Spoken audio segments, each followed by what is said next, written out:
quand Jésus est sorti, il a pris la décision d'entrer dans les eaux, de mourir et de revivre en Dieu. Parce qu'avant, Jésus était là pour aider son père à fabriquer les chaises, parce que son père était un charpentier, à faire les toits, à faire des choses dans la maison. Il faisait le travail du père et de la mère, il l'aidait. Ça, Dieu n'était jamais venu dire que ça c'est mon fils. Il était encore le fils de Joseph et de Marie. Personne ne le connaissait. Jusqu'au jour où Jésus prend la décision que le temps est arrivé pour que j'entre dans les eaux. Et quand Jésus prend la décision d'entrer dans les eaux, de commencer à servir Dieu, c'est en ce moment que le ciel s'ouvre pour dire que voilà donc. La première chose, quand Jésus décide de servir et de se baptiser, il sort des eaux et le ciel s'ouvre, le Saint-Esprit descend. Ça se pose sur lui. Et en ce moment, Dieu dit, celui-ci, c'est mon fils bien-aimé. Et toute mon affection est sur lui. Alors, si tu veux que Dieu t'aime tellement, il faut avoir l'Esprit de Dieu et être conduit par son Esprit. Parce que beaucoup marchent avec Dieu, mais par leur propre chair. Mais quand tu as le Saint-Esprit, tu marches selon l'Esprit. Le Saint-Esprit, bien-aimé, est la puissance au-dessus de toutes les puissances. Il y a quelqu'un à côté de toi, il n'y a pas une puissance qui soit au-dessus du Saint-Esprit. Il n'y a pas une puissance qui soit au-dessus du Saint-Esprit. Donc quand j'ai le Saint-Esprit, les petits sorciers de ma famille, amen. Je ne me plains pas d'eux. Ils deviennent mes serviteurs. Vous savez ce qu'il y a comme loi dans le règne spirituel? C'est que le plus fort commande le plus faible. Et le plus faible devient le serviteur du plus fort. Dans le règne des esprits,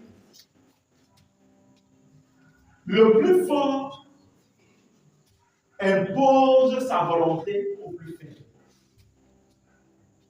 C'est pourquoi beaucoup, quand ils vont chez les marabouts, ou vont dans les choses, des affaires de divination et tout le reste, ils vont avec un problème. Et ils se rendent compte que le problème a été résolu. Et ils vont dire, l'homme là est très puissant. Et on vous dit ce qui se passe. Pour que quand vous y allez, vous-même vous sachiez déjà que voici ce qui est en train de se passer. Le monde spirituel est un monde des deals dans le monde des ténèbres. C'est-à-dire que dans le monde des ténèbres, ce sont les deals. Pour vous donner l'impression qu'ils ne s'entendent pas. Dès lors où tu arrives chez le marabout avec un problème parce que tu n'accouches pas, celui qui a attrapé tes tromps, il peut arriver que celui-là soit plus faible que là où tu es allé. Peut-être celui-là où tu es allé est plus fort que celui qui t'a attrapé les tromps. Maintenant, il va avoir 10, parce que tous ce sont des serviteurs de Satan. L'autre va lui dire que papa, la personne qui est arrivée ici veut ressentir que je suis puissant. Donc, pour cette raison, tu vas même aller, d'abord, ce qu'on va faire, c'est que tu vas libérer ces troncs, mais tous les enfants qui vont là-bas, je te les donne.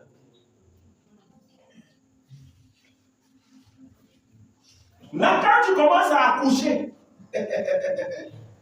les enfants, quand tu accouches, donc tu ne les comprends pas, il est à combien pour moi de accoucher? Parce que les enfants là, qui viennent, sont dédiés à celui qui était couché dans tes troncs. Mais qu'est-ce que tu fais encore? Tu dis, il est encore trop fort.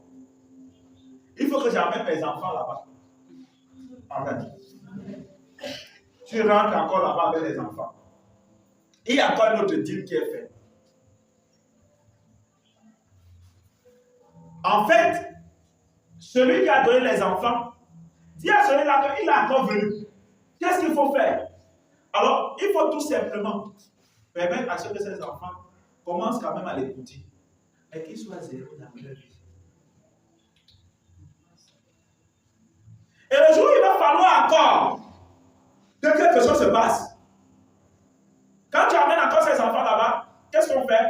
On dit, bon, ok, on va te permettre que les choses marchent. Mais qu'est-ce qu'on fait? Tu ne te rends pas compte. Un de tes enfants meurt. Pour que son étoile soit utilisée pour les autres.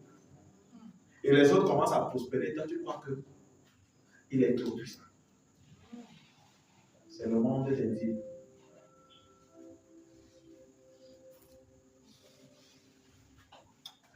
Dans le monde spirituel, quand tu demandes une chose, on te pose la question de savoir qu'est-ce que toi tu as à donner. Chaque chose que tu demandes, on dit toi tu as quoi à donner. C'est pourquoi tous ceux qui ont fait des alliances avec la sorcellerie ou encore avec les puissances de divination étaient obligés pour avoir certaines puissances de livrer des générations. De livrer. Ils ont livré comme ça. Quelqu'un te vend même ta vie, ne demande même pas ton âge. C'est pourquoi la meilleure solution, c'est Christ. Parce que nous lui donnons notre vie. Pour avoir la véritable vie. Parce que dans cette vie, peu importe ce qu'on vit, c'est la meilleure vie. Vous savez quoi? Il y a des choses que en fait, nous sommes dit que si on les a, on aura la paix. On les a et on n'a pas eu la paix. On s'est dit que lorsqu'on fera ceci, lorsqu'on va le faire, on va avoir la joie. On a fait ça. On n'a pas eu la joie. Toutes ces choses qu'on passe, qui peuvent nous donner la joie, sont très loin de nous donner la joie. Parce que c'est l'Esprit de Dieu qui te donne la joie. C'est ça qui te donne la joie. Parce qu'en fait, il y a des gens, tu vois quelqu'un qui n'a pas grand-chose, mais il est tellement heureux, il est tellement content, il est tellement joyeux. La joie là, elle ne dépend pas de ce que tu as, mais elle dépend de ce que tu es. Ce que tu es au fond de toi définit